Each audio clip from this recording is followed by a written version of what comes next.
Hello everyone and welcome to a special Shanghai Wonderfest episode of Nerdpool News. My name is Johnny. We're going to break down all the things that were shown off and revealed for the very first time at the Shanghai Wonderfest convention. So let's go. So I think it's only fitting with how much we knew was being revealed from Queen Studios that we start off with them. They have an amazing looking booth. I mean, geez, they've got a life-size Hulkbuster in their booth. They got a life-sized Neo from The Matrix, which looks absolutely incredible. The Keanu Reeves portrait looks absolutely insane. Typical Queen Studios, it'll be silicone mold and everything like that. Looks amazing. But we're not here to talk about the life-size stuff because they're probably not going to get actually released. We're here to talk about the statues that we can get. So let's jump straight into it, and we're going to start off with the Catwoman 1/3 scale. Now that thing looks absolutely huge. It's so big. You can see pictures of it there next to like life-size busts, and you know it dwarfs them in terms of like length. It is absolutely phenomenally huge, and I think it's not cheap. I think it actually, I think Spec Fiction put it up for pre-order when it first got revealed on Saturday, and yeah, I think it's something like $2,500. It's a really expensive piece, but it is very nice. I mean, it looks really close to how Anne Hathaway is supposed to look in the film.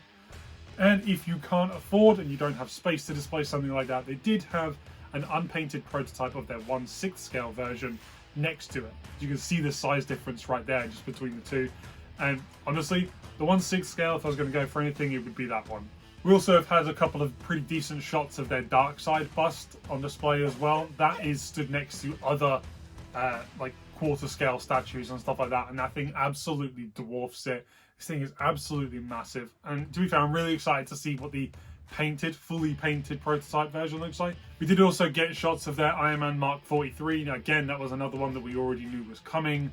It looks really nice.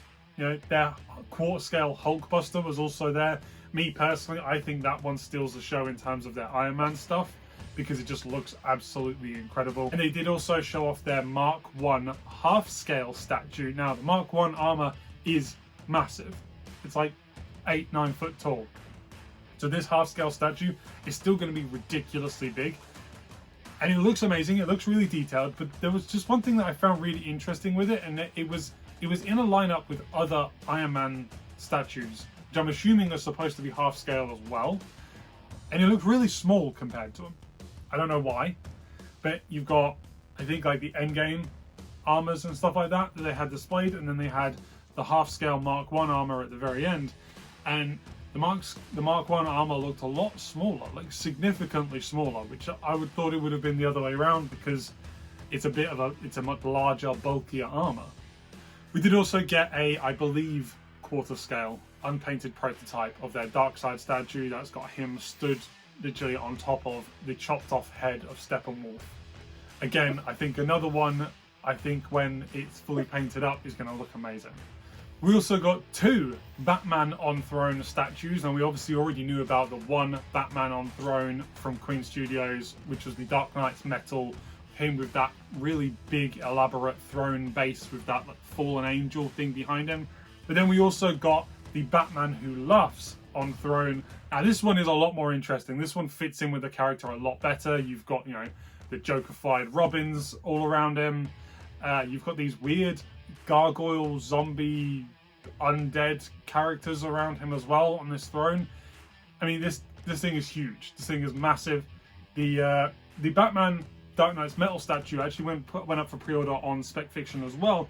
I think it was about $1,800. So I would expect that this Batman Who Laughs is probably going to be around a similar kind of price.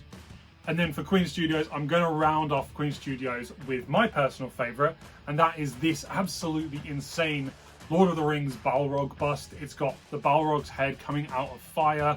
It's all LED lit up, so when you've got it in the dark, he looks like he's about to breathe fire. His mouth lights up orange. It looks incredible. Genuinely looks amazing. Genuinely, if I had the money and the space, I might even just do my best to find the money and the space when we move out, because this thing's not going to be available for like another year and a half probably, because it's not gone up for pre-order or anything yet. And I want this. I don't know if I'll ever get it, but I want it. It looks insane. It looks incredible. Move on to some of the other studios that had booths there at WonderCon. And yeah, I'm going to start with Figurama. They only really showed off one statue, and that was this Dragon Ball Super Goku versus Jiren diorama. Has a couple of swap outs. He's got a shirtless, full Ultra Instinct head sculpt for Goku. There's a shirtless, full power, red energy beams for Jiren, and then you've got a clothed. You know, he's got his typical martial arts gear on, and he's in that sort of unperfected Ultra Instinct where his hair is still black. And you've got a Jiren sculpt, which is, you know, he's still got his Pride Troopers, Justice Troopers. I think it's called the Pride Troopers. It's been a little while since I watched it. In his, you know, uniform, still got that T-shirt on as well.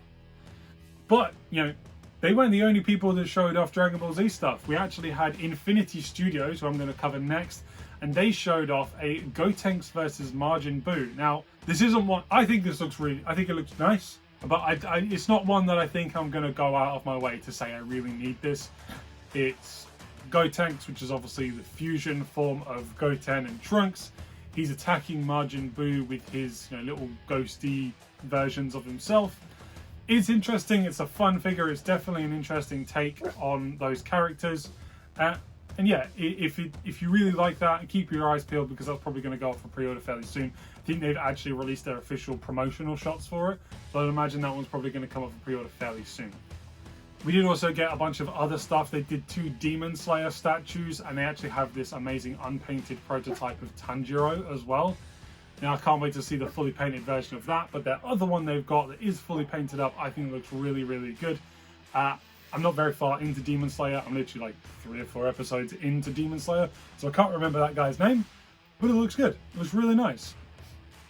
They also have some unpainted Naruto statues there as well. Now, I haven't watched any Naruto, basically, so I don't really know a great deal about Naruto, and I can't tell you the name of these characters. But you know, if you're into Naruto, I think this one's a pretty nice looking figure and a pretty nice looking alternative for maybe some other Naruto stuff that's out there. They also had an unpainted prototype of an Evangelion statue as well. Now, I mentioned in my last video about how much I love the look of these Evangelion statues, and I stand by that statement. This one, you know, it's an unpainted prototype, but it just looks like it's going to grab your attention in your collection, and it looks amazing. We also got a replica of the Thousand Sunny from One Piece from Infinity Studios. Now, this is one that I actually didn't expect to see. I'm not the biggest One Piece fan. Say this, you know, I'm about 450 to 500 episodes into the anime, but it's one of those shows that I've never really felt the need to keep going back and watching more.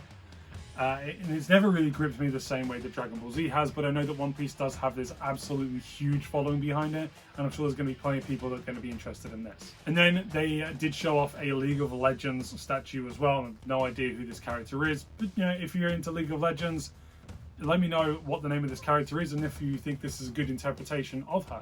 And we also had Hex Collectibles. They showed off a Naruto statue, which is Minata versus Kurama.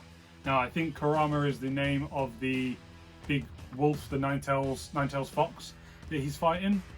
And again, it's a very, very cool looking Naruto statue. If you're into Naruto, then this is going to be a pretty good version of a statue for you. Revive Studios showed off a Whitebeard statue. Now, there's been a ton of Whitebeard One Piece statues that have been made.